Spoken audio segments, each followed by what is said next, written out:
여러분 안녕하세요. 11월 28일 여의도 펀드매니저 TV 향후 시장 전망 및 투자 전략 한번 시작해 보도록 하겠습니다. 여러분 일요일인데 잘 지내고 계십니까?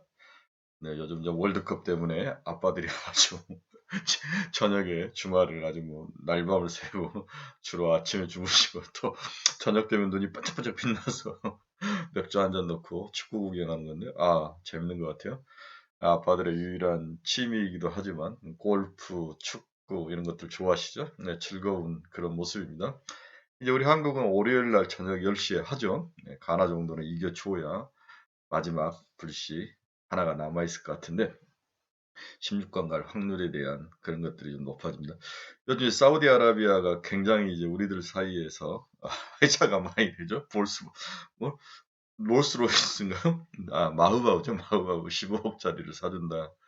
저희 아들이 그 이야기 들어 이번에 이겼으면 튀니진가 뭐 이겼으면 비행기를 하나씩 사줬을 거다.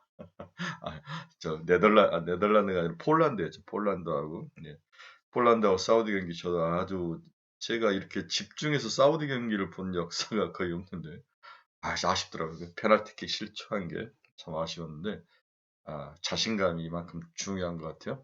그리고 이제 리더 역할도 중요하고 거의 감독이 굉장히 인상적인 감독이죠. 네, 너희가 메시하고 사진 찍으러 왔냐 이 이야기를 하는 거는 네, 마찬가지입니다. 주식시장에도 좀 정신 집중하고 뭔가 잘 되면 흥이 나고 재밌는 건데 이러면 주식시장이 우리의 생각과 다르게 흘러가서 좀 마음은 아픕니다. 문제는 시장이 아니라 종목이다. 우리의 관심은 이제 종목에 가 있는 거죠. 시장이 상승한다, 하락한다. 이 논쟁은 이제 좀 의미가 퇴색되고 생각보다 그렇게까지 집중할 필요는 없는 것 같아요. 시장은 내년 1분기까지 뭐 크게 하락지 않고 크게 상승하지 않지만 나름대로 우상향의 계단식 상승의 모습은 전망이 된다. 문제는 종목이라는 거죠. 종목이 왜 중요하고 어떤 종목을 우리가 피킹해서 가지고 있어서 우리 포트폴리오를 좀 풍성하게 하느냐가 이게 전쟁의 핵심, 싸움의 핵심이라는 거죠. 네. 따라서 종목에 좀 많은 포커스를 맞추고 여러분들이 주말에 좀 공부를 많이 하시면 도움이 많이 될 것 같습니다.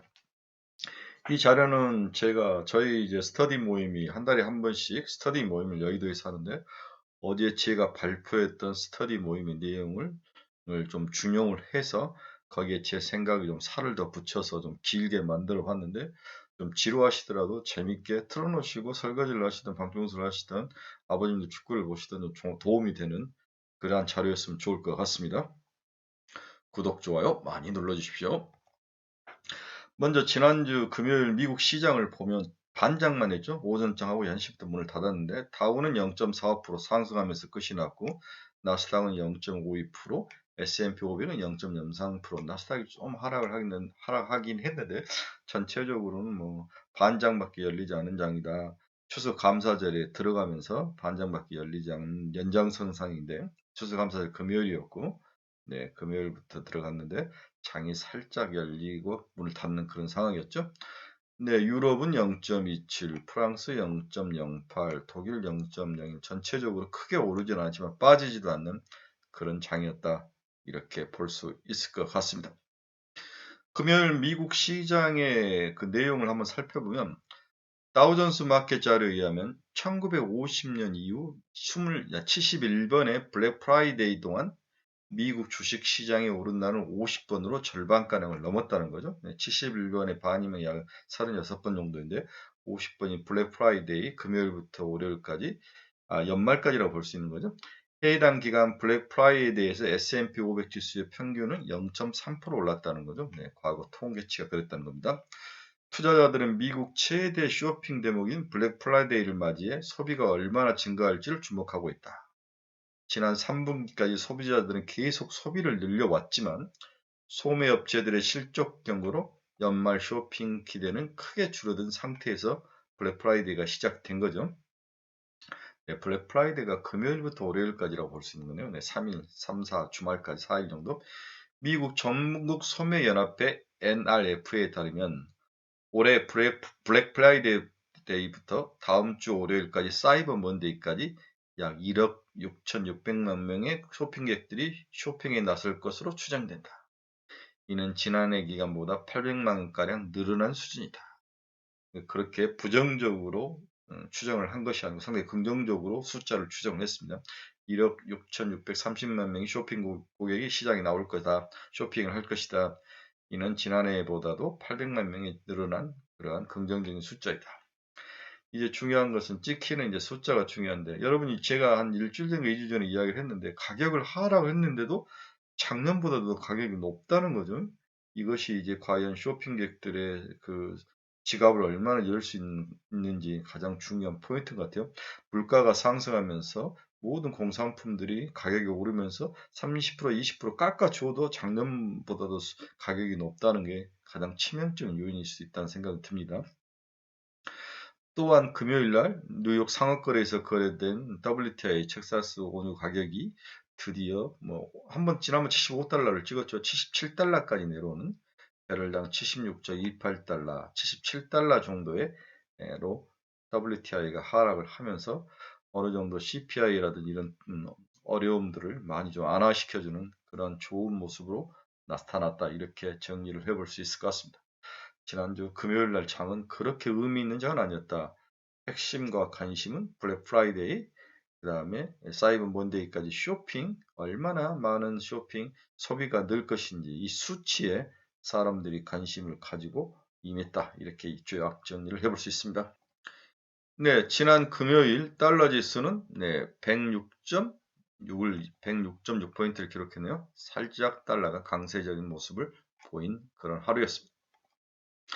앞에서도 WTI 가격을 이야기했는데 WTI가 77달러, 어떤 데는 76달러 마감에는 77달러야, 77.15달러에 마감을 했습니다. 저도 이제 토요일날 강의하면서 여러 번 이야기를 했죠. WTI의 70%는 선물 투자다. 선물 투자의 핵심은 미국 IB들이 가지고 논다. 그들이 이익 실현을 하기 시작한 지가 오래됐다. 가속도가 생각보다 더 크게 붙어서 가격이 하락할 것이다. 50달러도 내년에 전망될 정도의 경기 침체까지 추가적으로 붙는다면 이런 이야기를 여러분들에게 지속적으로 했죠. 그래서 WTI에 투자했던 사람들은 조심해라 이 이야기를 여러분들이 하고 있습니다. 그러나 WTI의 가격 하락은 물가 상승의 가장 핵심인 에너지 가격, 모든 것들이 에너지 가격과 관련되고 이 WTI 가격 때문에 공산품의 가격이 다 오르는 그런 상황인데 이게 하락 안정을 모습을 보여준다면 우리를 그렇게 1년 내내 괴롭혔던 CPI가 생각보다도 가속도가 크게 붙으면서 내려갈 확률, 이 확률에 대해서 우리가 배팅을 하고 있는 거죠. 그 확률이 세상 사람들이 조금씩 이제 많이 동의를 하면서 시장의 바닥이 견고하게 지켜주고 CPI가 변수에서 상수로 좀 돌아서는 그런 모습. 이제는 변수는 뭐냐? 어느 종목을 우리가 피킹할 것이냐. 이게 이제 가장 중요한 변수인 거죠. 시장은 안정적이다. 바닥은 생각보다 견고하다. 크게 우상향할 일, V자 상승은 없겠지만 야금야금 내년 1분기까지는 주가는 상승할 것이다. 이 3개월에서 4개월 사이에 우리가 어떤 종목을 피킹해서 돈을 벌 것인가. 이게 핵심이다. 이렇게 정리가 되는 거죠. 네, 지금부터는 이번 주 토요일 날 제가 우리 스터디 모임에서 한 40분 항상 먼저 시장 전반에 관한 상황과 제 전략 이런 것들을 이야기하는데 그 상황들을 좀 여러 가지를 엮어서 한번 여러분들과 함께 같이 나누기로 합니다. 이게 이제 비싼 강의인데 우리 유튜브 친구들에게는 제가 좀 개방을 하는 거죠. 네, 굉장히 좋은 강의입니다. 제 강의보다는 제 뒤에 오신 두 분의 강사님이 시장, 그 다음에 종목, 이런 그 인사이트, 굉장히 유명하신 애널리스트들인데 두 분들이 오셔서 말씀을 해주셨는데 완전 재능 기부이신데 너무 감사드린 거죠. 자, 저는 이제 시장을 이렇게 봤습니다. FOMC의 변화가 시작됐다. 이 변화란 단어가 굉장히 중요한 주식시장의 핵심 포인트다. 그동안 아주 스트릭트하게 물가를 강하게 잡을 거라고 이야기를 하는데 이제 내부에 겉은 강하게 아직도 멀었다. 테일러 준칙에서 7%까지 올라가야 된다. 기준금리가 터미널 레이스는 7%이다. 이런 이야기를 하고 있지만 그 속살을 까보면 변화가 시작됐다. 뭔가 긴축 강도에 대해서 좀 변화가 생각하는 부분이 나타나기 시작했다는 거죠.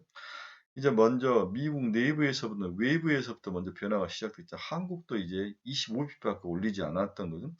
저는 이제 이창용 하는 총재가 배팅을 했다고 생각해요. 미국이 많이 올려봐야 5%다. 내년에 이번 50bp 올리고 내년에 50bp 올리면 거의 다 온 게 아니냐 이런 생각에 배팅을 한 거죠. 그만큼 글로벌 시장은 경기 침체라든지 이러한 부분이 더 중요함으로써 이 관심사가 포커스가 이동되는데 미국도 이 도도한 흐름에서 벗어나지 못할 것이다. 그래서 FOMC의 변화, 이 변화가 결국 지금 시장을 상승시키는 연말 주식시장 상승의 동력으로 작용하고 있다. 항상 주식은 제가 미분이라고 그랬죠. 미분이라는 것은 그 한 점에서 속도, 가속도, 방향, 접선의 기울기, 이 변화들을 계속 측정하는 건데, 이 변화가 나타났을 때가 가장 강도도 세고, 올라갈 때도 강하게 올라가고, 내려갈 때도 강하게 내려가는 그 중요한 점이라고 볼 수 있는데, FOMC의 변화, 미분, 속도의 변화가 생기기 시작했다는 거죠. 그 다음에 제가 여러분들에게 지속적으로 일관되게 이야기하는 것은 돈이 주식시장 말고 갈 곳이 없다. 물론 돈이 계속 뭐 긴축으로 돈이 빠져나가긴 하지만 그렇다고 그 빠져나간 돈이 다른 데 투자가 안 되고 있는 거죠. 부동산에 지금 투자를 하시겠습니까? 코인에 투자를 하시겠습니까? 채권에 투자를 하시겠습니까?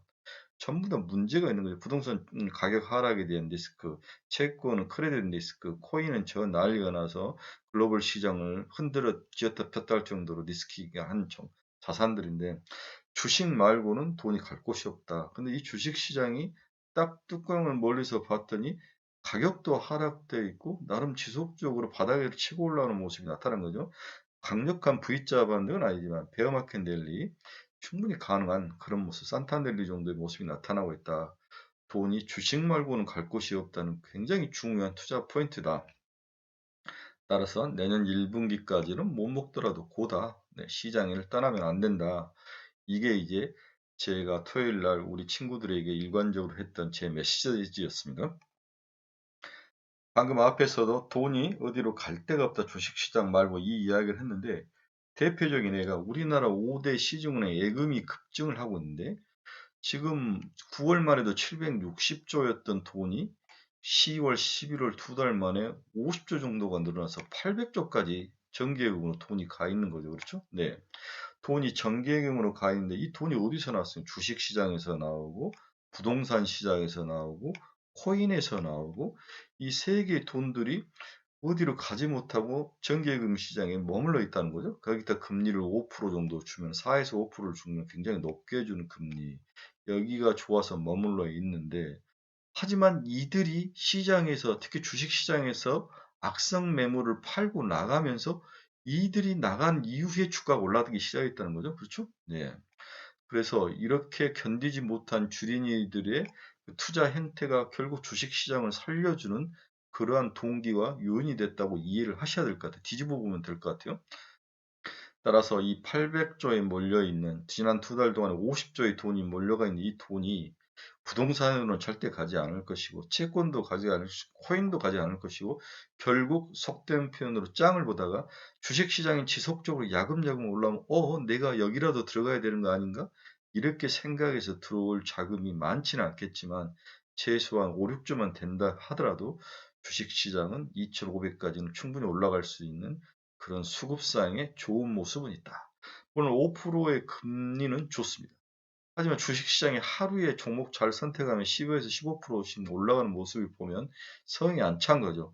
왜 그러냐면 지금 50조가 빠져나온 이 분들은 이미 주식시장의 달콤함과 씁쓸함을 다 맛본 주식시장의 속성을 어느 정도 경험을 하시고 오신 분들이기 때문에 정기예금에 대한 매력은 거의 없는 거죠. 안전에 대한 생각 때문에 빠져나온 건데 다시 이들이 주식시장으로 턴하는 것은 내년 초에 턴할 것이다. 어느 정도 턴해서 돌아올 것이다. 왜냐하면 금리는 계속 지속적으로 빠집니다. 그렇죠? 미국의 이제 기준금리 터미널 레이스를 내리고 긴축을 줄인다면 금리는 계속 빠질 확률이 높아 보여요. 생각보다도 심하게 빠질 확률이 높아 보여요. 그렇다면 예금금리도 높게 더 이상 줄 수는 없는 거죠. 그런데 2%, 3%, 지금 5% 주다가 3%로 빠진다면 이건 매력적이지 않다는 거죠. 결국 주식시장은 지속적으로 상승해 20%, 30% 먹는 모습을 보면 참지 못하고 들어올 확률, 이 확률이 굉장히 높아 보인다. 이렇게 볼 수도 있습니다. 자, 첫 번째는 제가 현재 돈이 주식시장 말고는 갈 만한 곳이 의외로 마땅치 않다.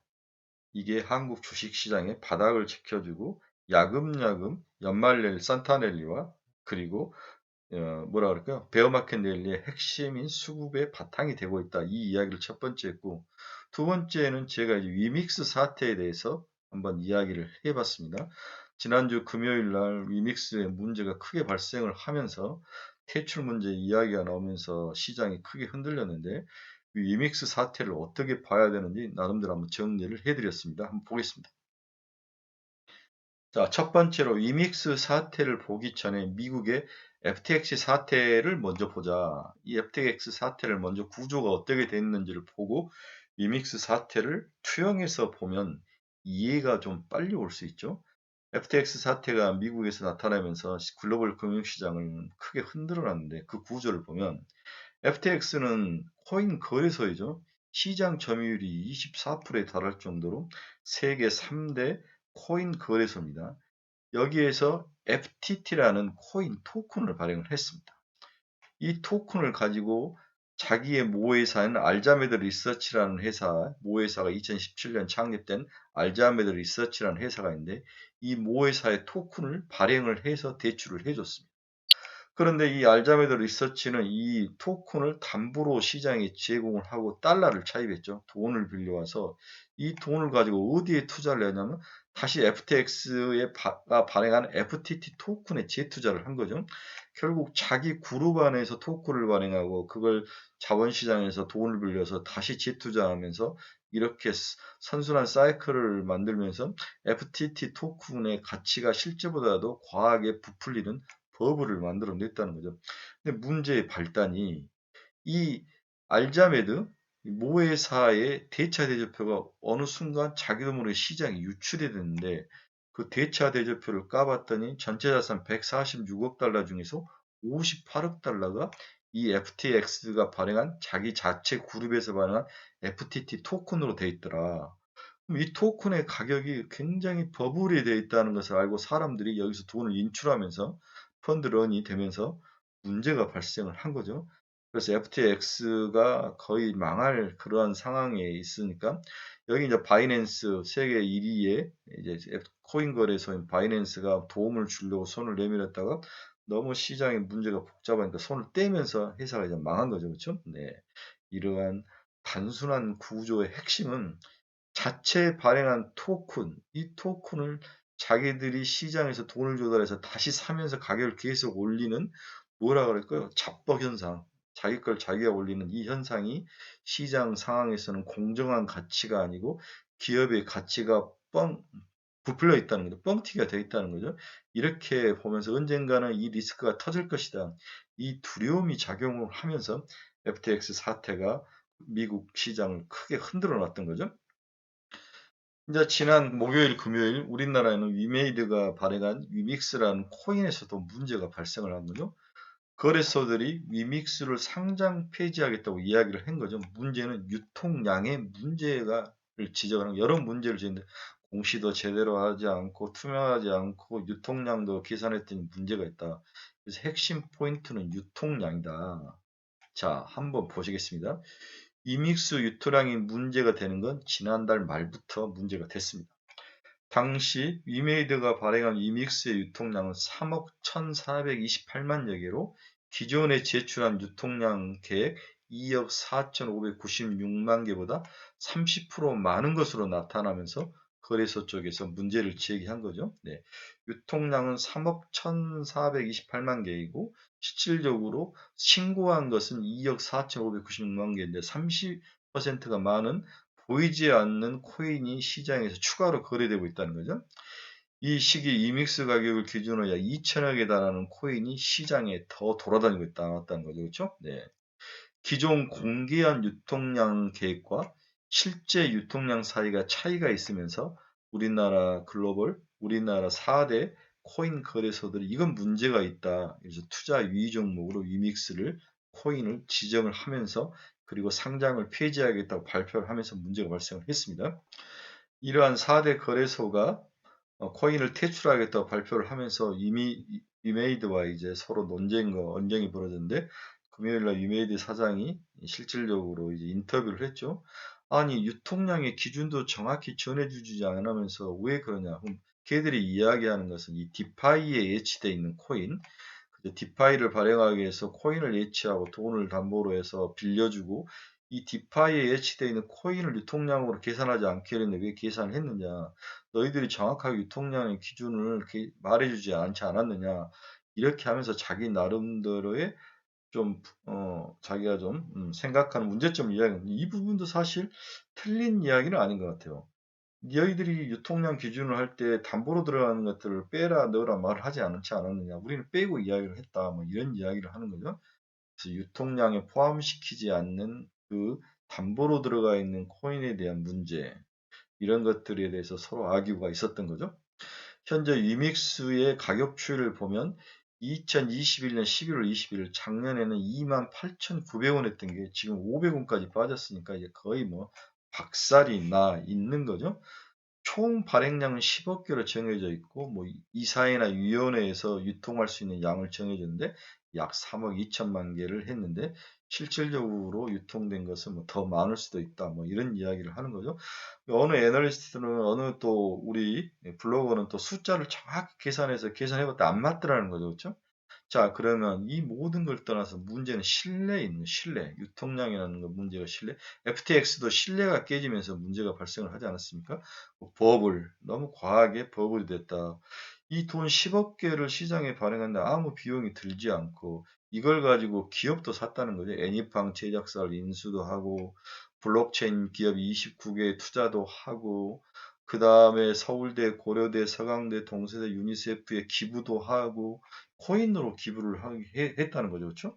이러한 상황들, 이러한 것들을 해서 너무 버블이고 믿음과 신뢰가 가지 않고, FTX의 그 코인 FTT가 글로벌 시장을 흔들리면서 심지어는 그 코인 거래소까지도 흔들리게 했던 그 생태계의 파괴를 너무 먼저 두려워해서 발표를 했다. 이렇게 볼 수 있는 거죠.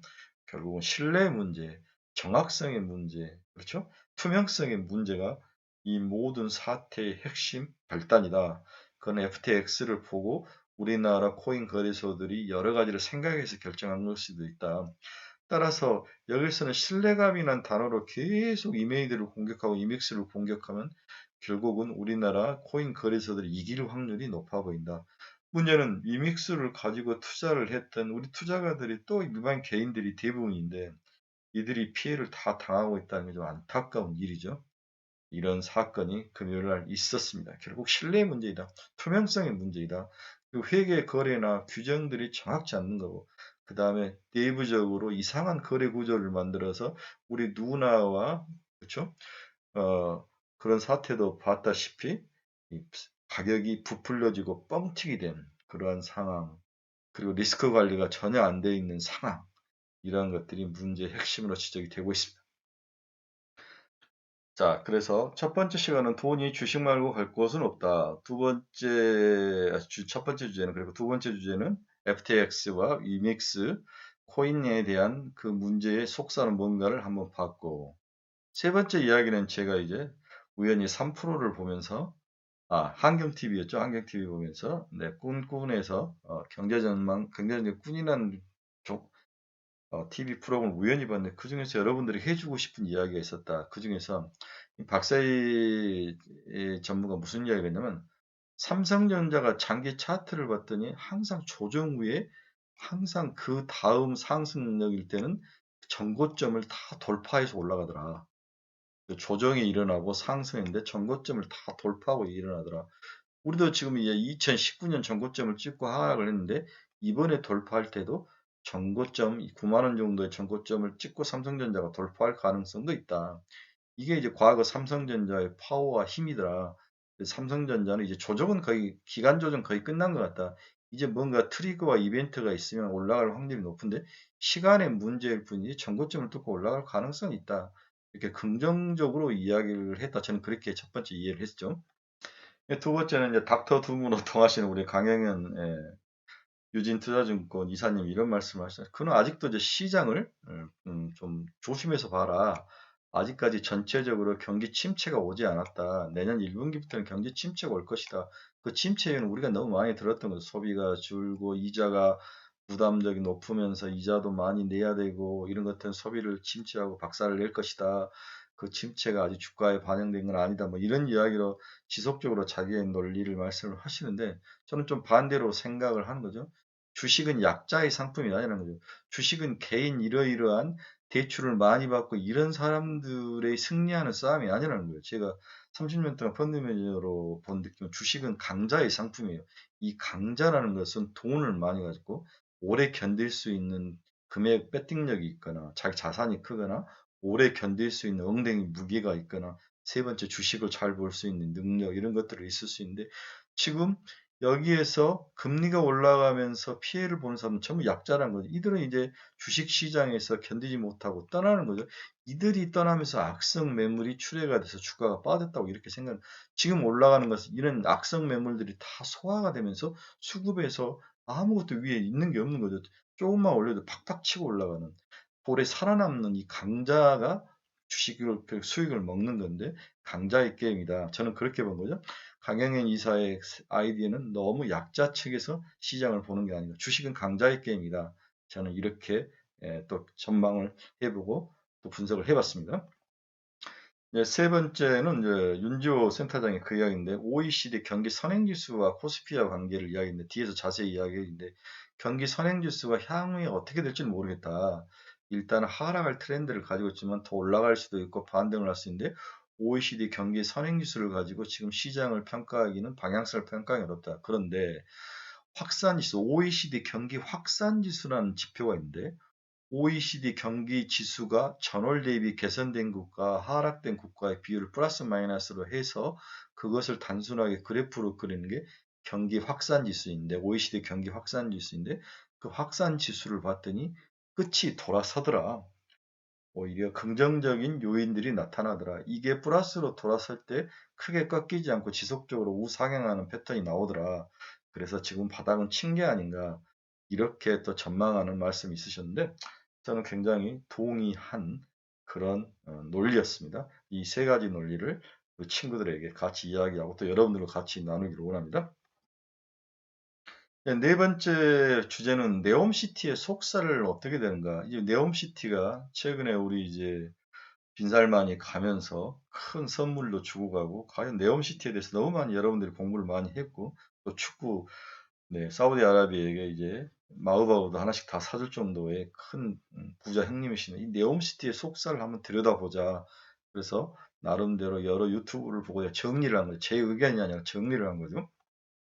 그래서 제 의견에 가장 도움을 많은 게 전인구 그 유튜브 분이 그분이 쓰신 건데, 자, 무슨 말 하냐면, 이 수에즈운하 이집트와 그 다음에 이스라엘과 이 사이에 이제 사우디아라비아가 있고 사우디아라비아가 이 지중해 홍해라 그래야 되나? 이쪽에 가장 근접하게 이제 네옴시티를 만드는데 이 사우디아라비아 위에는 시아파 벨트가 있는 거죠. 그렇죠?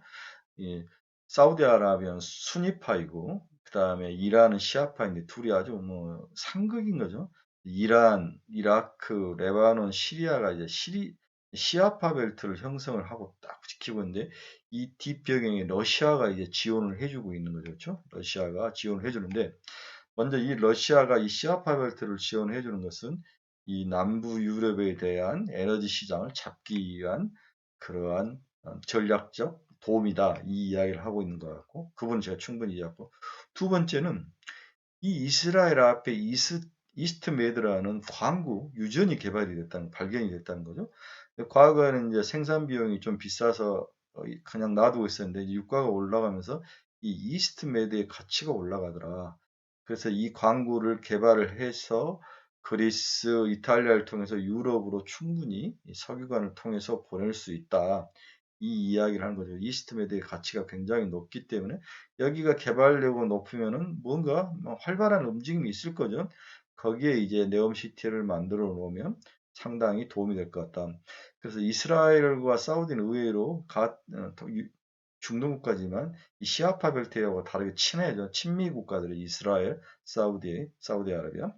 그래서 이러한 그러한 속살이 하나 있다. 이 부분을 다시 이제 확대 해석을 해보면 세 번째는 이스라엘의 에일라트라는 항구가 있는데 이 항구를 통해서 뭔가 아시아 쪽, 이쪽 오른쪽으로 하면 아시아 쪽으로 뭔가를 보낼 수 있는데 결국은 사우디가 원하는 것은 석유가 아니라 수소더라. 이 이야기를 하는 거죠. 이스라엘 앞바다에 가스전이 발견됐다. 이스트메드라는 가스전. 파이프라인을 통해서 이탈리아, 유럽, 전 유럽으로 소송이 가능하다. 유가가 오르면서 이스트메드 유전의 경쟁력이 회복 중이다. 네옴시티 위에 이스라엘 에일라트 항구가 존재한다. 이 길을 통해서 아시아 수송이 또 가능하다. 카타르가 어떤 문제에 부닥치거나 뭐 전쟁이 나거나 뭐가 문제에 부닥치면 이거 대안을 할 수 있는 그런 환경적 요소가 우리 사우디아라비아에 있을 수 있다. 뭐 그런 이야기도 하고요. 문제는 이 수송망을 통해서 얘들이 사우디아라비아 하온 것은 수소다. 수소 수송을 해보고 싶다. 태양광과 원전을 통해서 수소를 생산하고 이스라엘 통해서 유럽으로 수송관을 통해서 수송이 가능하고 사우디는 미국 민주당 정권만 사이가 안 좋을 뿐이 공화당 정권과 사이는 좋기 때문에 언제든지 다시 좋아질 수 있기 때문에 이러한 프로젝트를 수행할 수 있을 것 같다. 사우디 시아파 벨트에 대해서 또한 반감을 가지고 있다. 그 이야기를 하고 또한 이렇게 네옴시티와 같은 아라비안 나이트에서 나올 만한 그런 가공된 사실 뻥도 굉장히 많지 않습니까? 이러한 이유는 이란이 사우디를 공격할 그런 가능성이 나는데 뭔가 이 사우디 왕조가 리더십도 강하고 꿈도 있고 이 사우디 국민에게 힘을 주고 희망을 줄 수 있는 어떤 정치적 리더십 확보가 필요한데 거기에 이 네옴시티가 굉장히 중요한 역할을 하고 있다. 국민을 취하게 할 수 있는 드림이 필요했다는 거죠. 그렇죠? 사우디 이 새로운 리더자 빈 살만에게. 그래서 지금 이란이 민중 봉기에 부닥치면서 많은 사람이 죽고 또 축구 선수들이 눈물을 흘리면서까지 여러 가지 상황이 아주 어렵게 복잡하게 끼어 있는 상황인데 이 상황에서 사우디가 갖는 그 두려움은 굉장히 큰 거죠. 이란이 만약에 자기를 침공했을 때 같이 싸울 수 있는 힘과 역량, 국민들의 리더십을 믿을 수 있는 게 자기 자신의 리더십, 이러한 것들이 모두 포함되어 있는데 그 전부터 새롭게 구테타로 집권한 빈살만의 리더십을 포장할 그 무엇이 필요한데 그게 바로 레온시티지 않았나 뭐 이렇게 평가를 하는 거죠. 자, 그래서 레옴시티에 관련된 이야기는 어느 정도 진실인 부분도 있지만 또 어느 부분에서는 뻥일 확률도 있다. 사람들을 그냥 드림에 취하게 할 수 있는 그런 마약과 같은 이야기일 수도 있다. 이렇게 이제 두 가지 속성을 다 가지고 있다. 이렇게 분석을 하는 게 맞는 것 같아요. 자, 그래서 네옴시티의 핵심 1번 수혜자가 우리가 한미 글로벌이었죠. 한미 글로벌 보십시오. 시총이 4,290억까지 올라왔는데 올해 최고의 종목이 지금 한미글로벌이죠. 9,470원이었던 게 48,900, 5만 원까지 올라서 거의 5배가 올라서 지금 조정을 받고 39,250원인데 저는 개인적으로 전형적인 헤드앤 숄더 모형으로 얘는 조정을 받을 확률이 높아 보이니까 추격 매수는 하지 마라. 이미 꿈으로 5배가 났으면 충분하다. 너 더 올라가더라도 이건 버려야 되죠. 그렇죠? 이제는 오히려 하락에 대비를 해야 된다. 그리고 이게 이렇게 내려와서 내년 한 상반 3분기 정도 지나 실질적으로 숫자에 찍히느냐, 네옴시티 관련된 여러 가지 개발 프로젝트가 숫자로 찍히냐를 검증하고 그때 다시 한번 올라갈 가능성이 있지만 지금은 헤드 앤 숄더 모형이 의심이 돼서 주의해라. 이게 이제 제 첫 번째 종목에 대한 이야기였죠. 그렇죠? 네. 그래서 한미글로벌 우리가 경영 실적을 보면 2022년에 매출액 3,450억에 네, 영업이익이 270억, 내년에 370억, 약 100억 정도가 는는 거죠. 문제는 2024년 것이 땡겨올 수 있느냐 문제인데 이 정도면 5배면 충분하다. 그렇게 본 거죠. 포는 16.8배, 내년엔 12배 정도인데 그렇게 고평가도 아니고 저평가도 아닌데 이걸 성장률이라고 생각하면 15배 정도는 가야 되는 거죠. 네, 그런 상황이 있을 수 있는데 일단 5배면 충분하다. 이 추격이나 쫓아가지 말고 가지고 있는 사람들은 다시 4만 원대 치면 빠져나와라. 이게 이제 제가 여러분들에게 드리는 조언 중에 하나죠. 두 번째로 제가 보는 네옴시티의 최고 수혜주는 삼성 엔지니어링이다. 네, 지금 시가총액이 4조 9천억, 약 5조짜리인데 전고점에 부닥치니까 이제 좀 조정을 받는 거죠. 네, 거의 2만 6천 원, 2만 7천 원, 전고점 2만 8천 원인데 바닥에서 1만 8천 원짜리가 쭉 올라왔는데 이 정도면은 일단은 박스권에서 시장의 방향성을 이렇게 지루하게 왔다 갔다 하다가 튕겨져 올라갈 것 같은데, 저는 왜 삼성 엔지니어링이 네옴시티의 수혜주의냐. 첫째는 삼성그룹이 사우디 왕가와 이병철 회장부터 끈끈한 정을 가지고 있는 거죠. 이건희 회장, 이재용 회장 집안이 굉장히 사우디 왕가와 친한 그런 전통적 유대관계를 가지고 있습니다. 이게 중동에서 사업을 하려면 이 정도 유대관계가 있지 않고는 사업하기가 정말 힘듭니다. 두 번째는 우리나라 건설업체들이 저 중동에서 거의 뭐 구조조정을 다 하고 철수하는 데가 굉장히 많았는데, 동사는 아직도 사우디 ADOC라는 사업을 하고 있고, 화공, 그다음에 사우디 우나이자에서도 여전히 화공 플랜트 사업을 하고 있을 정도로 사우디에서 중동 국가 중에서 유일하게 사우디에 집중하며 철수하지 않고 의리를 지키며 비즈니스를 하고 있는 이 끈끈한 연계성, 이 부분이 결국 네옴시티의 삼성이라는 거대한 기업과의 연계성이 확실하게 나타난 것은 삼성 엔지니어링일 확률이 높아 보인다. 이게 제가 가장 크게 삼성 엔지니어링이 수혜 종목 1번이라고 보는 이유 중에 하나이죠. 이제 세 번째 종목은 삼목 S폼이라는 종목을 제가 들었는데, 이제 노동자들이 일을 하려면 노동자들이 이렇게 어떤 뭐 주택이 있어야 되잖아요. 이런 주택을 지으려면 SY나 이런 모듈로 집을 짓는 회사와 삼목 S폼처럼 뭔가 건축이나 건자재 이런 데들을 철골을 지을 수 있는, 이제 알루미늄으로 철골을 짓는데 이거 굉장히 중요한 비즈니스죠. 동사 이익 구조를 보면 2022년 말에 37억의 이익이 나다가 올 1분기는 171억, 2분기 164억, 굉장히 이익 증가 속도가 높아지는 거죠. 현재 시가총액도 2,900억 정도로 싸다. 이런 면에서 삼목 S폼도 한번 마이너티의 소형주 중에서는 살짝 보추병을 세우고 한번 도전해 볼 만한 종목이지 않나. 이렇게 해서 세 종목을 분석을 해드렸습니다. 네, 첫 번째 시간은 향후 시장 전망에 있어서 지난주 금요일날 시장과 향후의 큰 그림 속에서 여러 가지 상황들을 한번 제 나름대로 분석을 해서 첫 번째 시간을 마쳤는데, 네, 두 번째 시간은 향후 다음 주 전망하고, 세 번째 시간은 구체적으로 종목들을 뭘 사야 되는지 이렇게 다시 또 파트를 나눠서 여러분들에게 설명을 해드리도록 하겠습니다. 네, 첫 번째 시간 여러분들 고생하셨습니다. 두 번째 시간은 차이나런 단절부터 한번 다시 들어보도록 같이 방송을 해보도록 하겠습니다. 여러분 감사합니다. 첫 번째 시간 수고하셨습니다.